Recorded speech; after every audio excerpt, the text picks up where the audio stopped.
a little bit more and are working together, and I'm actually working on a piece of why I'm a Republican and a Tea Party member. Because there is a distinction, it is two different things. Yes, it is. And I like what you said, that that you're new to it, and you're learning to, because I think a lot locally, my experience is, a lot of the people you're so enthusiastic, which is a good thing, but you're like in their face as a group sometimes if they don't agree with you right away.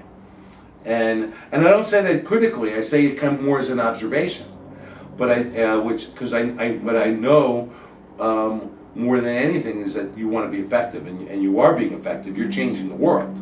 Well, I think it's because the majority of the people agree with us. Otherwise, it would be hard for a group that's a minority to be in someone's face and say, this is what the people want. But we feel that we can represent the people. That this is what the people want because the majority of people want this.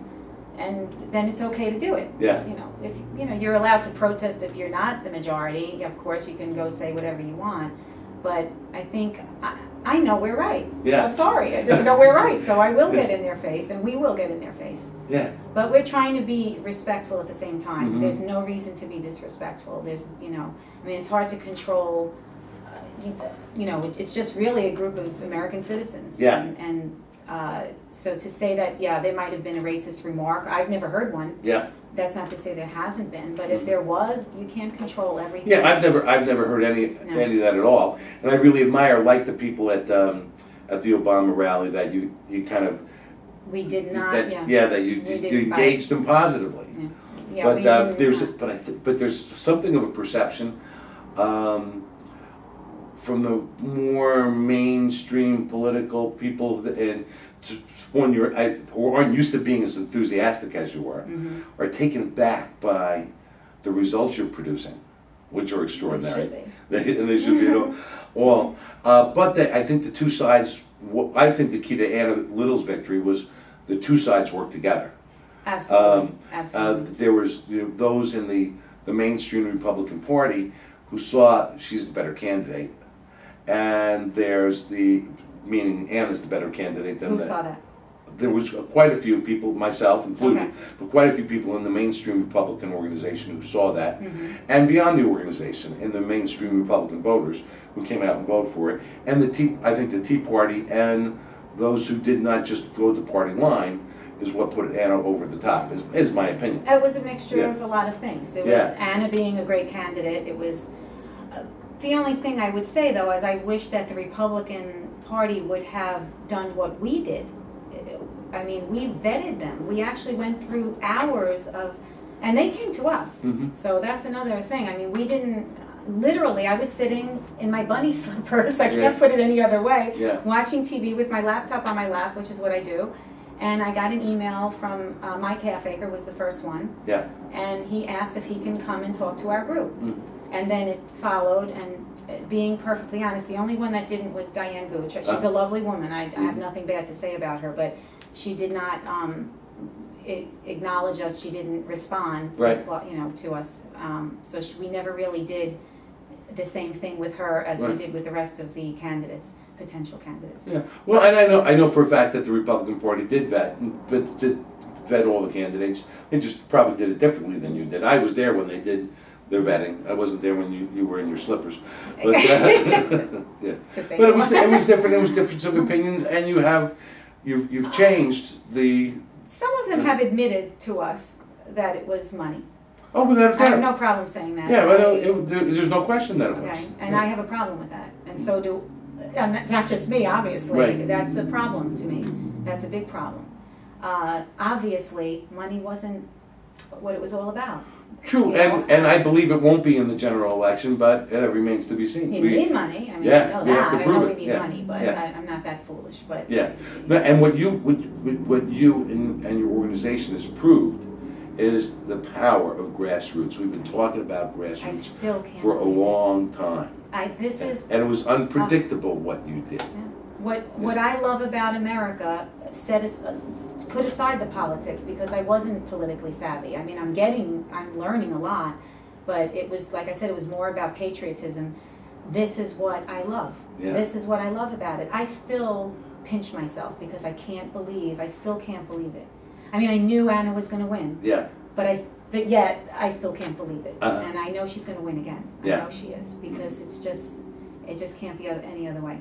It just can't be. I see the people that came to that first tea party, because we celebrated our first year anniversary, July 4th. And those people that came there, they're still there. Yeah. They're still, and it grew, and those people are still there. And a lot of them, not all of them, but a lot of them, like myself, right, have decided to give all of ourselves to this. Yeah. To a point where it's not such a good thing sometimes. I mean, you give up a lot. Family time, friends.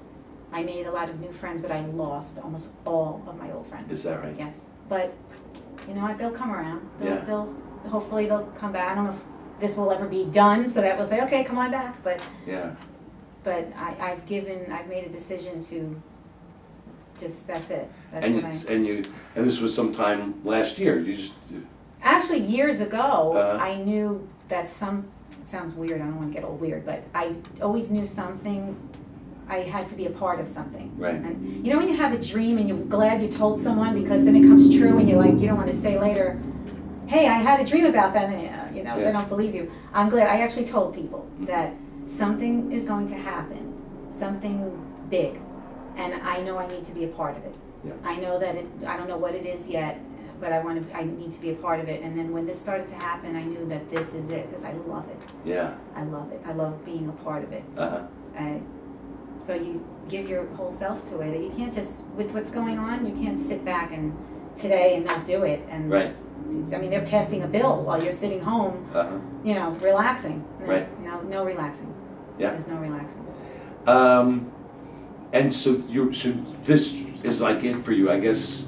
Frank earns the money, he's paying the bills, and you didn't lose him, obviously. He's out there with you. He's good. He lets me. He took that line and just, I said, no, keep going. Yeah. keep going, keep going. So he pretty much let me go and do this. Yes, he's great for that. Yeah.